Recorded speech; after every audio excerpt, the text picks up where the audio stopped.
செரிமான கோளாறுகளுக்கும் வயிற்றெரிச்சலுக்கும் சரியான ஒரு தீர்வு.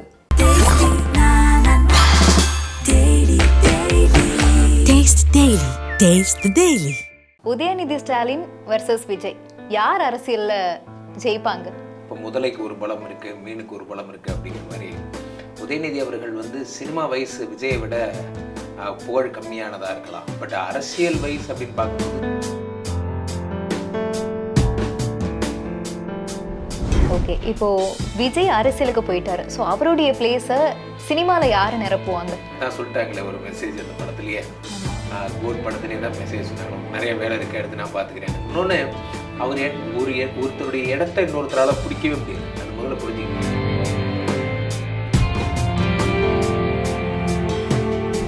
த்ரிஷா அவங்க ஃபியூச்சரில் அரசியலுக்கு வருவாங்களா? ஏன்னா அவங்க அடுத்த ஜெயலலிதாவாக மாறுவாங்கலாம் ஒரு சில பேர் சொல்கிறாங்களே. இப்படி தான் லேடி சூப்பர் ஸ்டார்னு சொல்லிட்டு நயன்தாராவை கிளப்பி விட்டாங்க. அடுத்து இப்போ த்ரிஷா அந்த பாட்டுக்கு டான்ஸ் ஆடின ஒரு மேட்டரை வச்சு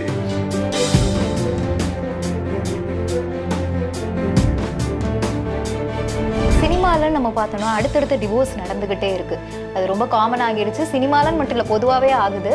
இந்த டிவோர்ஸ் ஆகிறதுக்கு என்ன காரணமாக இருக்குது ஜாதக அடிப்படையில்?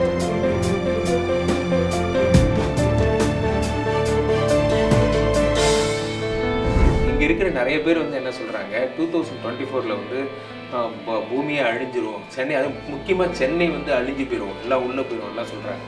நான் நிறைய பதிவுகளில் பதிவிட்டிருந்தேன்.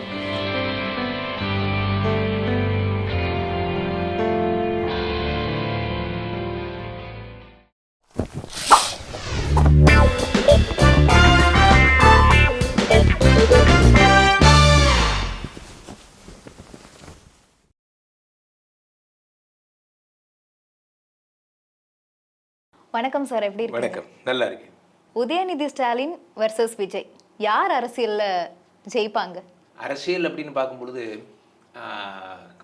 இப்போ பலம், இப்போ முதலைக்கு ஒரு பலம் இருக்கு, மீனுக்கு ஒரு பலம் இருக்கு அப்படிங்கிற மாதிரி உதயநிதி அவர்கள் வந்து சினிமா வயசு விஜயை விட புகழ் கம்மியானதாக இருக்கலாம். பட் அரசியல் வயசு அப்படின்னு பார்க்கும்போது சிஎம் வீட்டிலே வளர்ந்து சிஎம் வீட்டிலே பிறந்து அந்த பரம்பரையிலேயே இருந்ததுனால அரசியலில் அதிக ஸ்கோர் பண்ணுறதுக்கு வாய்ப்புகள் இருக்குது. ஸோ விஜய் வைசஸ் உதயநிதி அப்படின்னா விஜய் ரொம்ப ஹார்ட் ஒர்க் பண்ணணும். அந்த ஹார்ட் ஒர்க் பண்ணுறதுங்கிறத எளிதாக நடந்துடுற விஷயம் இல்லை, கட்டமைப்புகள் வேணும், அரசியல் கட்டமைப்பு. இப்போ திமுக இருக்கிற கட்டமைப்பு வந்து விஜய் கட்சி இனிமேல் தான் வளரணும், இனிமேல் தான் கட்டமைக்கணும். ஸோ அதனால் அப்படி பார்த்தா உதயநிதி ஸ்டாலின் தான் நிச்சயம் ஃபர்ஸ்ட்டுன்னு சொல்லலாம். ஓகே, இப்போ 2026 வரக்கூடிய எலெக்ஷனில் எந்த கட்சிக்கு ஏறுமுகமாக இருக்கும், எந்த கட்சி டெபாசிட் வாங்கும்? 2026 தேர்தல் வந்து ஒரு மிகப்பெரிய சேலஞ்சாக இருக்கும். ஒரு பக்கம் நான் ரொம்ப நாளாக சொல்லிட்டு இருக்கேன், விஜய், சீமான், அதிமுக எல்லாம் சேர்ந்து ஒரு டீமாக இருப்பாங்க. இந்த பக்கம் டிஎம்கே ஒரு டீமாக இருக்கும். இருந்தாலும் டிஎம்கேக்கு தான் வெற்றி வாய்ப்பு அப்படிங்கிறது வந்து 90% இருக்குது. டிஎம்கே ஜெயிக்கிறதுக்கு தான் அதிகமான வாய்ப்பு இருக்குது. பட் விஜய் வந்து சீமானுடன் சேர்ந்தால் அவர்கள் பக்கம் 50-50 அப்படிங்கிற மாதிரி ஆகும். ஓகே, இன்பிட்வீன் பிஜேபின்னு ஒரு கட்சி இருக்கே, அவங்களோட நிலைமை என்னதான் தமிழ்நாட்டில்? அது இப்போ 2000 இப்போ இந்த தேர்தல்லையே 2024 எம்பி எலெக்ஷன்லேயே அது வந்து டோட்டலாக வந்து ப்ராப்ளம் ஆகிடுச்சு இல்லையா. அந்த ஃபேம் வந்து போயிடுச்சு, அந்த ட்ரஸ்டபிலிட்டி, கிரெடிபிலிட்டி அப்படிங்கிறது வந்து அந்த பழைய கெத்து இல்லைல்ல. ஸோ அப்போ அதனால் அது ரொம்ப கொஞ்சம் டஃப் தான். ஓகே, இப்போது விஜய் அரசியலுக்கு போயிட்டாரு. ஸோ அவருடைய பிளேஸை சினிமாவில் யார் நிரப்புவாங்க? அடுத்து சிவகார்த்திகேயன் தான் சொல்லிட்டாங்களே ஒரு மெசேஜ் அந்த படத்துலேயே, கோட் படத்துலேயே தான் மெசேஜ் சொன்னாங்க, நிறைய வேலை இருக்க எடுத்து நான் பார்த்துக்கிறேன். இன்னொன்று, அவர் ஒருத்தருடைய இடத்த இன்னொருத்தரால் பிடிக்கவே முடியாது. அது முதல்ல புரிஞ்சுக்கிங்க. இப்போ கலைஞருடைய இடத்த ஸ்டாலின் பிடிச்சிட்டாருன்னா கிடையாது, முடியாது. ஜெயலலிதா அம்மா அவர்கள் இடத்த வந்து வேறு யாராவது பிடிச்சிட்டாங்களான்னா வேறு எப்பேற்பட்ட கொம்பம் வந்தாலும் அந்த இடத்த பிடிக்க முடியாது. காரணம் என்னென்னா அது அவர்களுக்கான சீட்டு. You can not replace that. நீங்கள் வேணால் உங்களுடைய இண்டிவிஜுவாலிட்டி, யூனிக்னஸை காட்டலாமே தவிர அவர்களுடைய சீட்டு அவங்களோடது தான். ஸோ அதனால் வந்து விஜயுடைய சீட்டுக்கு ட்ரை பண்ணலாம் எஸ்டிஆர். பட் ஆனால் எஸ்டிஆர் ட்ரை பண்ணலாம், அதே மாதிரி வந்து இவர் ட்ரை பண்ணலாம். சிவகார்த்திகேயனுக்கு அதிகமான மக்கள்கிட்ட வரவேற்பு இருக்குது. ஓகே, இப்போது த்ரிஷா அவங்க ஃபியூச்சரில் அரசியலுக்கு வருவாங்களா? ஏன்னா அவங்க அடுத்த ஜெயலலிதாவாக மாறுவாங்கலாம் ஒரு சில பேர் சொல்கிறாங்களே. இப்படி தான் லேடி சூப்பர் ஸ்டார்னு சொல்லிட்டு நயன்தாராவை கிளப்பி விட்டாங்க. அடுத்து இப்போ த்ரிஷா அந்த பாட்டுக்கு டான்ஸ் ஆடின ஒரு மேட்டரை வச்சு அவங்க ஒரு சாங்குக்கு டான்ஸ் ஆட வந்தாங்க, அவ்வளோதானே. இது இவ்வளோ காம்ப்ளிகேட்டட் ஆக்கி, அதாவது விஜய் கூட சேர்ந்த யார் சேர்ந்தாலும் அரசியல்வாதி ஆக்கி விட்டுறாங்க இவங்க. ஸோ வகையில் அப்படி வந்தாலுமே தமிழ்நாடு அரசியல் வேறு துருவம். இப்போ வந்து ரஜினிகாந்த் அரசியல் நின்னே ஜெயிக்கலை, கமலஹாசன் அரசியல் நின்னே ஜெயிக்கலை. காரணம் என்ன அப்படின்னு பார்த்தீங்கன்னா, நம்ம மக்கள் வந்து வெறும் சினிமா புகழ் மட்டுமே வச்சு ஓட்டு போடுற ஆட்கள் இல்லை. அது ஒரு காலம். அப்போ வந்து எம்ஜிஆர் காலம், ஜெயலலிதா அவர்கள் இருந்த காலம் வந்து பார்த்தீங்கன்னா சினிமா புகழே போதும். ஈவன் அப்போ கூட சிவாஜி கணேசன் கையை சுட்டுக்கிட்டாரு, பாக்யராஜ் கையை சுட்டுக்கிட்டாரு. அந்த ஃபேன்ஸ் பேஸ் வந்து ஒர்க் அவுட் ஆகலை. இவர்கள் வந்து நிறைய தான தர்மங்கள் செய்தவருங்கிற பேர் தான் எம்ஜிஆருக்கு வந்து அத்தனை பெரிய ரீச்சை கொடுத்தது. ஸோ எம்ஜிஆரால் அறியப்பட்டவர் அப்படிங்கிறதுனால தான் ஜெயலலிதா அம்மையார் அவர்களுக்கும் அந்த ரீச் கிடச்சிது. ஸோ கருணாநிதி அவர்களுமே நிறைய பெரிய வசனகர்த்தாவாக சினிமாலாம் இருந்ததோடு இல்லாமல் தமிழ் எங்கள் உயிர், இந்தி எங்கள் அப்படிலாம் சொல்லி போராட்டம்லாம் பண்ணி ரயில் மறிப்பெல்லாம் பண்ணி என்னமோ பண்ணதால தான் அந்த அதுதான் வந்து நிலச்சி நின்றுது. அப்படி ஒரு விஷயம் வந்து இப்போ நடக்குமா அப்படிங்கிறது தான் இப்போ கேள்விக்குரிய. எளிதில் இப்போ அரசியல் வந்து ரொம்ப எளிமையாயிடுச்சு. வெறும் சினிமா புகழ் மட்டுமே போதாது. ஈவன் விஜய்க்கும் சொல்கிறேன், சினிமா புகழ் இன்னைக்கு இருக்கும். இன்னொன்று, மென்மையான மனம் கொண்டவர்கள் இவங்கெல்லாம். இப்போது கமலஹாசன் அவர்களையும் சரி, அவர் மக்கள் மையம், நீதி மையம் ஆரம்பித்த கொஞ்ச நாளே பிக் பாஸ் பண்ண போயிட்டார். ஸோ அப்போ அது நிர்வாகிகள்லாம் என்ன பண்ணாங்கன்னா, என்ன புரட்சி பண்ணணுமா, போராட்டம் பண்ணணுமா, மறியல் என்ன பண்ணணும், எதை எதிர்த்து போராட்டம் பண்ணணும் ஒன்றும் தெரியல, டைரக்ஷன் இல்லை. அதே மாதிரி ரஜினிகாந்த் ஆரம்பித்த கொஞ்ச நாளே என்ன பண்ணிட்டாரு, எனக்கு உடம்பு சரியில்லைன்னு சொல்லி கலைச்சிட்டார். ஸோ இப்போ இவர் ஆரம்பிச்சிருக்கார், இவருடைய மூவெல்லாம் நல்லா இருக்குது. ஆனால் மக்களுடைய எதிர்பார்ப்பு விஜய் அவர்கள்ட்ட என்னவா இருக்கும்னா, புதுமை சிந்தனையாக தான் இருக்கும். ஃபார் எக்ஸாம்பிள், இப்போ வந்து இவர் 2 விஷயம் அனௌன்ஸ் பண்ணியிருக்காங்க. இப்போ வரைக்கும் வக்கீல்கள் வந்து எங்கே போனாலும் அந்தந்த ஊரில் அந்த போலீஸ் ஸ்டேஷன் பக்கத்துலேயே ஒரு வக்கீல் இருப்பார். இங்கே யாராவது போனாங்கன்னா அவங்களுக்கு பப்ளிக் ஹெல்ப்பாக இருப்பாங்க அப்படிங்கிற மாதிரி. அது நல்ல திட்டம். அதே மாதிரி மண்டபத்தில் யாராவது சாப்பாடு மிச்சமாச்சுன்னா இவங்களுக்கு ஃபோன் பண்ணி சொன்னாங்கன்னா அவங்க எடுத்துகிட்டு போயிடுவாங்க அப்படிங்கிறது நல்ல திட்டம். ஆனால் இதை விட இன்னும் புரட்சிகரமான டிஜிட்டலைஸ் ஆன திட்டம், மெர்சல் படத்தில் என்ன விஜய் காமிச்சாரோ அந்த விஜய் அங்கே ஆரம்பிச்சது அரசியல். நம்ம ஹெச் ராஜா அவர்கள் என்னைக்கு ஜோசப் விஜய்ன்னு சொன்னாரோ அங்கே ஆரம்பிச்சது அரசியல். அங்கேருந்து அந்த அரசியல் பயணம் நீண்டுக்கிட்டே போகுது. ஸோ அதை நம்ம எல்லாருமே பேசி பேசி விஜய் கையை பிடிச்சி இழுத்து இப்போ அரசியலுக்குள்ளே விட்டுட்டோங்கிறது தான் உண்மை. அதுக்குள்ளேயே விஜய் வந்து அவங்க வீட்டுக்காரங்களுக்கு பிடிக்கல, அவங்க ஒய்ஃபுக்கு பிடிக்கல, பையனுக்கு பிடிக்கல, அதனால தான் கொடியேற்று விழாக்கு வரல, அப்படியா இப்படியா. இப்போ வர வர யூடியூப்பை திறந்த கிசு கிசு யூடியூப்னு வேணால் பேர் வச்சிடலாம். எல்லோரும் கிசு கிசு தான் சொல்கிறாங்க. அதில் அந்தரங்கத்தை போட்டு உடைத்தவர்கள், ஆடியோ லீக் ஆகிவிட்டது, வீடியோ லீக் ஆகிவிட்டது. ஐயோ என்னப்பா இது ஒரு வேலையாகவே ஆரம்பிச்சிட்டிங்களா நீங்கள் அப்படிங்கிற மாதிரி. நான் பார்த்தீங்கன்னா எல்லாரும் வந்து விஜய்க்கே அவர் வீட்டை பற்றி இவ்வளோ தெரிஞ்சிருக்காது, இவங்க அவங்க வீட்டை பற்றி அவ்வளோ அழகாக சொல்கிறாங்க. அதனால் சினிமா புகழ் மட்டும் பத்தாது. இவர் இப்போதைக்கு பிரதானமான திராவிட கட்சிகள் டிஎம்கேவோட ஏடிஎம்கேவோட அது 2 கூடயும் சேர முடியாதுங்கிற மாதிரி சுச்சுவேஷனை விஜயை கிரியேட் பண்ணிட்டாரு. காரணம் என்னென்னா, இலவசங்களை ஒழிப்போங்கிறது அவரோட திட்டம். பிஜேபி கூட சேர்ந்தாருன்னா இருக்கிற புகழும் போயிடும். காரணம் என்னென்னா, அதே மாதிரி ஜாதி கட்சிகளோட எது கூட சேர்ந்தாலும் அவர் இருக்கிற புகழ் போயிடும். ஜாதியோ மதமோ இருக்கக்கூடாது. அப்போ வேறு வழியே கிடையாது, இவர் சீமானோட சேர்ந்து தான் ஆகணும். இதை நான் ரொம்ப நாளாக சொல்லிட்டு இருக்கேன். அந்த ட்ராக் மட்டும்தான் அவர் கரெக்டான ட்ராக்காக இருக்கும். ஓகே, எந்த ஜாதகத்துல எந்த திசையில என்ன மாதிரியான விஷயங்கள் இருந்துச்சுன்னா ஒருத்தங்க பெரிய சினிமா ஸ்டாராவோ இல்லை பெரிய அரசியல்வாதியாவோ ஆவாங்க? பெரிய அரசியல்வாதி ஆகிறதுக்கு ஜாதகத்தில் லக்னத்தில் சனி இருந்து 10ஆம் இடத்தை பார்க்கணும், அல்லது 10ல் சனி இருக்கணும். இப்படி இருந்தால், அல்லது சனி உச்சமாக இருக்கணும்.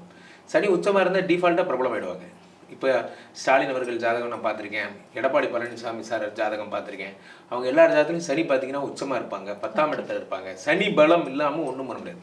அதனால தான் சொல்லுவாங்க, சனி கொடுத்தால் எவர் தடுப்பார்னு. சனி உச்சம் பெற்றுட்டாலே போதும், அவ்வளோதான். ஆனால் என்ன பிரச்சனைனா, சனி உச்சம் பெற்றுட்டா அவங்கள ஹேண்டில் பண்ணுறது கஷ்டம். எல்லாத்தையும் பெருசாக ஜெயிக்கணும்னே ஆசைப்படுவாங்க. அவங்களுடைய எல்லைகள் ரொம்ப பெருசு. இப்போ சினிமாலன்னு நம்ம பார்த்தோம்னா அடுத்தடுத்த டிவோர்ஸ் நடந்துகிட்டே இருக்கு. அது ரொம்ப காமன் ஆகிடுச்சு. சினிமாலன்னு மட்டும் இல்லை, பொதுவாகவே ஆகுது.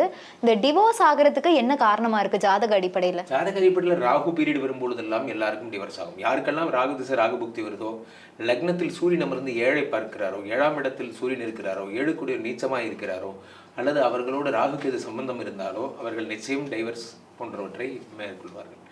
ஆனால் அது யார் சாரம் வாங்கியிருக்கின்றது ஜனஜாதகத்தை பொறுத்து மாறும்.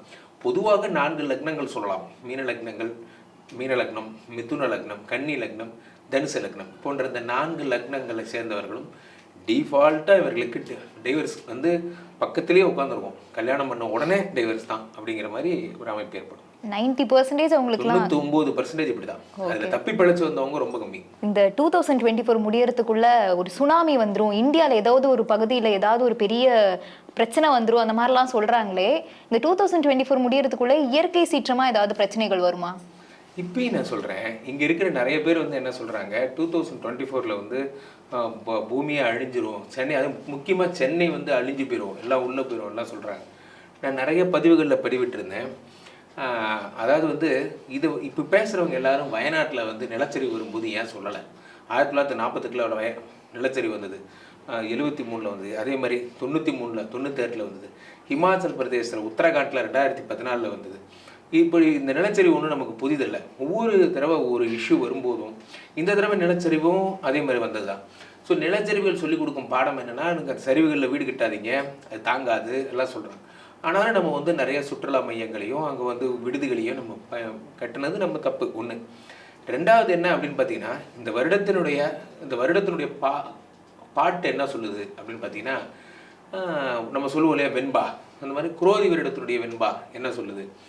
குரோதி வருடத்தில் வந்து பகைவர்கள்லாம் அதிகமாகிடுவாங்க, குரோதி வருடத்தில் வந்து ஒருத்தர் களவு பயம் அதிகமாக இருக்கும், அதே மாதிரி அற்ப மழை பெய்யும், சொற்பமாக வந்து விளைச்சல் இருக்கும்னு சொன்னாங்க. இப்போ இங்கே மழை நிறையா பெய்யும் போது இவங்கெல்லாம் என்ன விட்டுறாங்க, இப்போ புதுசாக திடீர்னு வந்து பயங்கரமாக மழை வரும், இதுக்கப்புறம் மழை வந்து சென்னையை முழுகி போயிடும், இப்படியே போனால் 2030 சென்னையினே ஒரு ஊரே இருக்காதுங்கிறாங்க. நான் என்ன கேட்குறேன், இப்படியே போனால் சென்னை முழுகிடும், இப்படியே போகிறதுக்கு நான் என்ன லூஸான்னு கேட்குறேன். நான் இப்போ நாளைக்கு நான் கவுண்டர் மெஷர் எடுக்க மாட்டேனா? இங்கே அரசாங்கம் இல்லையா, இங்கே வந்து இன்ஜினியரிங் டிபார்ட்மெண்ட்ஸ் இல்லையா, இவங்கெல்லாம் எதுவும் கவுண்டர் மெஷரே எடுக்க மாட்டாங்களா?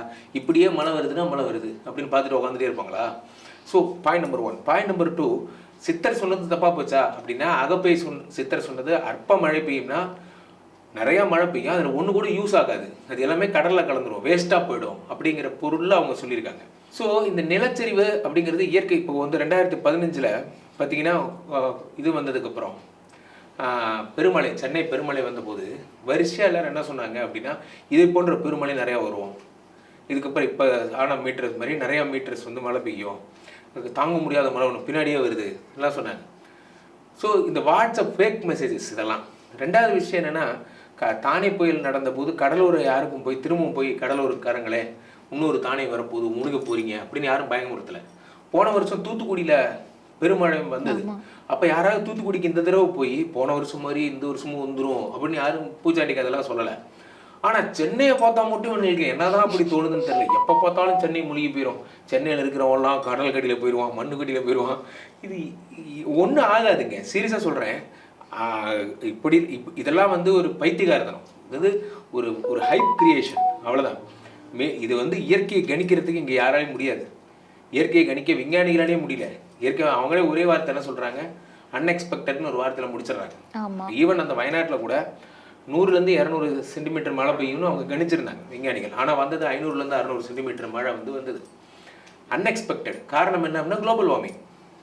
ஸோ குளோபல் வார்மிங்கை வச்சுக்கிட்டு நம்ம வந்து இங்கே இதுக்கு சொல்யூஷன் இன்ஜினியர்ஸ் தான் இருக்குது, இதுக்கு சொல்யூஷன் ஜோதிடர்கிட்ட சத்தியமாக கிடையாது. ஆனால் இவங்க சென்னை முழுகிரும், அது வந்துடும், இது வந்துடும், இது மக்களை பயமுறுத்துறதுக்கான ஒரு ஆக்டிவிட்டி.